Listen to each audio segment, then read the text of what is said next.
Morning friends, today we are going to take an important topic. The name of this topic is parts of speech. As you all know, the topic name is parts of speech. What is mean by part of speech? Words are divided into different kinds of classes or is called part of speech. Means जे शब्द आहे जे अलग अलग वर्गामध्ये त्याचं विभाजन झालेलं असते त्याला पार्ट्स ऑफ स्पीच असे म्हटलं जाते. अकॉर्डिंग टू देअर यूज और according to their work they do in sentence. Means according to their use, the all the part of speech has different use and they are denoting something of their own, and they are as per their use we are using them in the sentence. म्हणजे त्याच्या कामानुसार त्याच्या नावानुसार आपण त्याला शब्द वाक्यांमध्ये घेत असतो. Today we will going to learn about the important parts of speech. There are particularly 8 types of part of speech. Noun, first is noun, second is verb, third is pronoun, adjective, adverb, preposition, conjunction and interjection. These are the main 8 types of parts of speech we have to learn, and it is very useful not only for the learners who are in the school but in the colleges also, in the further life also. Part of speech plays a very vital role in our life. Okay, now we will see what is the meaning of part of speech with the help of your lesson. But before that we will see the lesson which is given here. Okay, the lesson is here. They had given the poem, the part of speech. What is mean by part of speech we can see here. Okay, this is the one song is there based on parts of speech. Here we can see the parts of speech.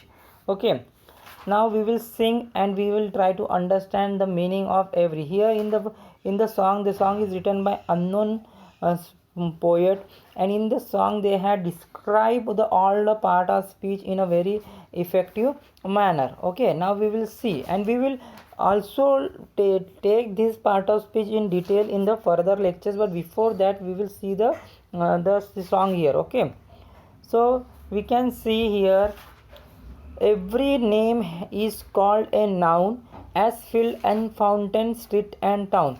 In place of noun the pronouns stand, as he and she can clap their hands. The adjective describes a thing, as magic's wand or bridal ring.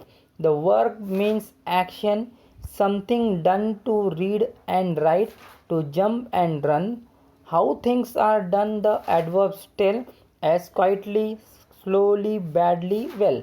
The preposition shows relations, as in the street or on the station. Conjunction joins in many ways sentence, words or phrases and phrase. The interjection cries out, hark, I need an exclamation mark. Through poetry we learn how each of these make part of speech. Means through this poetry we can learn how to use the part of speech here. Now we will take this in detail. Means first part of speech we had already told you that there are 8 types of parts of speech. I already told you and that earlier. So which are that part of speech we are going to see here. These are the mainly 8 types of parts of speech. Okay, you have to write this part of speech. First is noun, and second is pronoun, third is verb, fourth is adjective, fifth is adverb, sixth is conjunction, preposition, and eighth is interjection. You can give any type of name to this, any type of number or serial number you can give, but these are the main parts of speech we have to use. Now we will try to understand the function of this part of speech. Every part of speech has different function, and they, as per their function, they are going to use in the sentence. Okay, so now we are going to see the poem again. Okay, here these are the part of speech. First is noun. Here every name is called noun. Every name means कोणतंही नाव त्याला आपण noun असे म्हणतो. जसं example Ram. Okay, example Nagpur. It is the name of city. It is the name of city. Nagpur is the name of city. Ram is the name of some boy.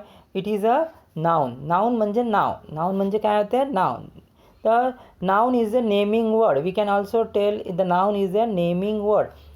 Here they had given is field, fountain, street, town. Means these are the noun. Field म्हणजे शेत, fountain म्हणजे तुम्हाला माहिती आहे जो आपण पाहतो झरा एक प्रकारचा जिथून फवारा निघतो त्याला म्हणतो फाउंटेन. स्ट्रीट म्हणजे रोड, टाउन म्हणजे शहर. हे सगळं काय नाव आहे. नाव मीन्स काय होते? नाउन होते. काय होते?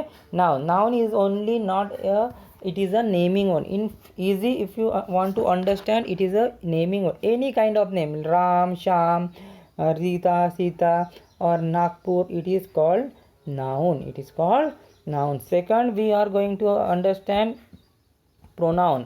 What is mean by pronoun here? Pronoun in place of noun, the pronoun stand. म्हणजे नाऊनच्या ठिकाणी जो शब्द वापरला जातो त्याला प्रोनाऊन असे म्हणतात. म्हणजे नाउन म्हणजे आपण बघितलं आहे की Ram, Shyam. But without taking the name, proper name, if you using he, she, like I am going to give one example. Like Raj is a good boy. Okay, Raj is a good boy. He works very hard. He works very hard. तर he is a pronoun. म्हणजे नाव आपण नेहमी राज लिहिणार आहे का? Raj is a good boy, Raj is a hardworking लिहिणार आहे का? It will not give a good to see the sentence. So we are using pronoun. Pronoun म्हणजे नावच्या ठिकाणी जसं he, she, it, they, it is all called the pronoun. It is all called the pronoun. He and she can clap the hand. He and she. Here they had not take any name. म्हणजे pronoun काय असते? नावच्या ठिकाणी. मुलांसाठी आपण ही वापरतो, मुलींसाठी आपण काय वापरतो? शी वापरतो. समजलं आहे? तर ही आणि शी. ठीक आहे.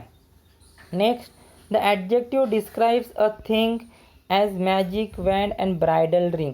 ॲडजेक्टिव्ह डिस्क्राइब अ थिंग, कोणतं पण, और adjective shows the quality of the noun और pronoun. Like magic wand. What type of wand? It is magic wand. Magic म्हणजे जादुई.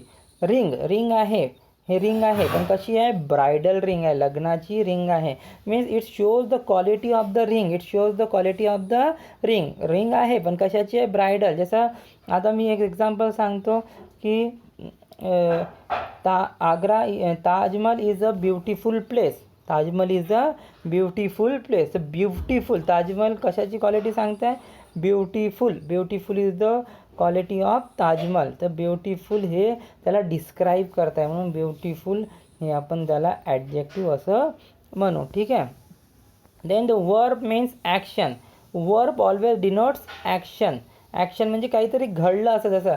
जसं आता टू रीड, आपण वाचणे, हे काय आहे? ॲक्शन आहे. राईट म्हणजे लिहिणे, काय ॲक्शन आहे. जंप, उडी मारणे, ॲक्शन आहे. रन, धावणे, हे काय? ॲक्शन आहे. वर्बचं काम काय असते? It shows only action. It shows action. Is something is happen in verb. It is known as action. To read, to write, to jump, to run, this is an action. Like Raj run fast. Raj run. Run is an verb and fast is an adverb. We will see later adverb here. ठीक आहे. तर verb कशाला म्हणते? Verb याला म्हणते जो आपल्याला काय दाखवते? एखादी कृती घडताना दाखवतात. ठीक आहे.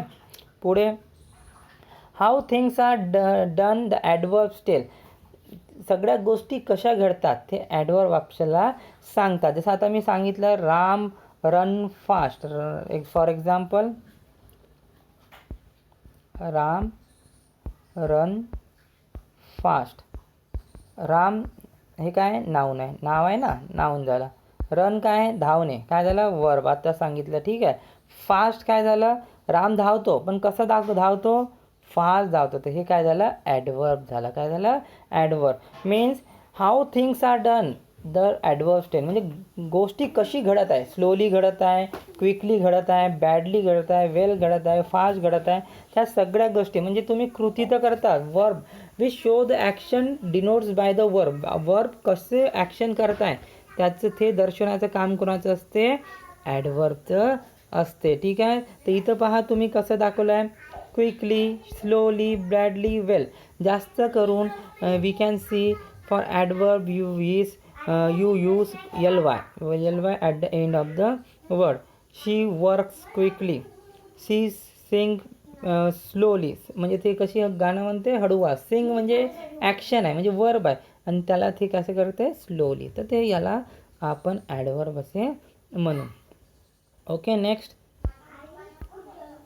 Preposition. Preposition shows the relation. Relation म्हणजे संबंध दाखवतात.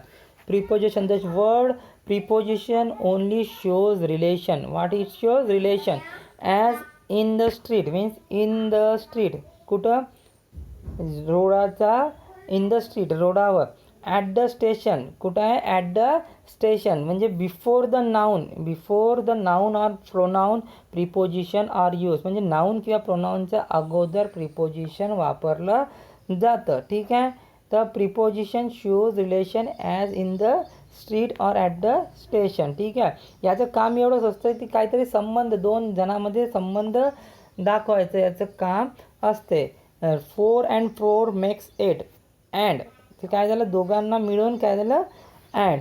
Conjunction joins. आता कंजंक्शन पाहू. कंजंक्शनचं काम काय असते, जॉईन इन मेनी वेज. ते वाक्याला जोडतात, शब्दांना जोडतात, फ्रेजला जोडतात आणि फ्रेजला पण जोडतात. म्हणजे ते वाक्यांना जोडतात किंवा शब्दांना जोडतात. ऑर, अँड यांनी ते जोडतात. कंजंक्शन म्हणजे जोडणे. कंजंक्शन म्हणजे जोडणे. ठीक आहे. तर हे कंजंक्शनचं. इंटरजक्शन. इंटरजक्शन is a sudden feeling which comes out from our feelings. म्हणजे आपल्या भावनेमधून येणारी एक अचानक येणारी भावना. जसं we had won the match.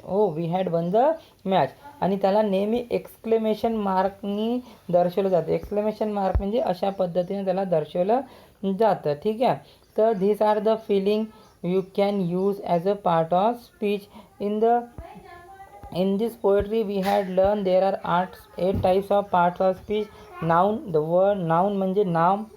Pronoun म्हणजे नावाच्या ठिकाणी ही, शी, इट. ॲडजेक्टिव्ह म्हणजे नाऊनची किंवा प्रोनाऊनची क्वालिटी सांगणं, जसं beautiful, Raj is a bad boy. Bad हे त्याची क्वालिटी सांगत आहे. वर्ब ॲक्शन दाखवते, जसं रन धावणे, राईट लिहिणे. ॲडवर्ब हे वर्बची क्वालिटी सांगते, जसं ही रन्स फास्ट, म्हणजे तो कसा धावला, फास्ट. प्रिपोजिशन संबंध दाखवते. ठीक आहे. कंजंक्शन शब्द वाक्य जॉईन करतात, शब्द किंवा वाक्य. 2 and 2 मेक्स 4. तर 2 आणि 2 4 होते, तर तिथे 2 आणि 2 ते जोडले गेले तर ते 4 होते. आणि इंटरजेक्शन आपल्याला काय दाखवतात, इंटरजेक्शन आपल्याला एखादं अचानक येणारी भावना दाखवतात, त्याला एक्सक्लेमेशन मार्कनी दाखवलं जातं. Now we have to do, this is your homework. You have to draw this type of tree. It is the name of tree. Like here they had given noun. नाऊनमध्ये काय काय येऊ शकते किंवा तुम्ही पोयममधले वापरू शकता. नाऊनमध्ये काय काय आलं इथं, field, fountain, street, town. What you have to write here in the noun bracket, you have to write, एका ह्याच्यात field लिहायचं आहे, FIELD field. ठीक आहे. एका ह्याच्यात field लिहिलं, दुसऱ्या ह्याच्यात जे दिलं आहे फाउंटेन हे लिहायचं आहे. हे काय आहे, दिस इज अ, ही कशात येते, प्रोनाऊन. प्रोनाऊनमध्ये नाऊनच्या ठिकाणी, इथं प्रोनाऊन लिहायचं आहे ही आणि शी. मग इथं लिहायचं वर्ब. मग वर्बचे दर्शवलेले शब्द लिहायचे. इथं ॲडवर्ब, इथं adjective, pronoun, preposition, conjunction, interjection. In the same way we have to fill this tree diagram, and in a beautiful way you have to fill. You can add more branches to it. तसं तुम्हाला वाटलं अजून branches याला add करायचे आहे, you can add and write your own example. Okay. In the further lecture we are going to take these parts of speech in a detail. Now I had only tell you this part of speech in a poetry manner, but in the next lecture we will going to see the parts of speech in a broader way, in a broader manner. We will going to see one separate type of part of speech, so that you can clearly understand what is the meaning of parts of speech. Okay, thank you.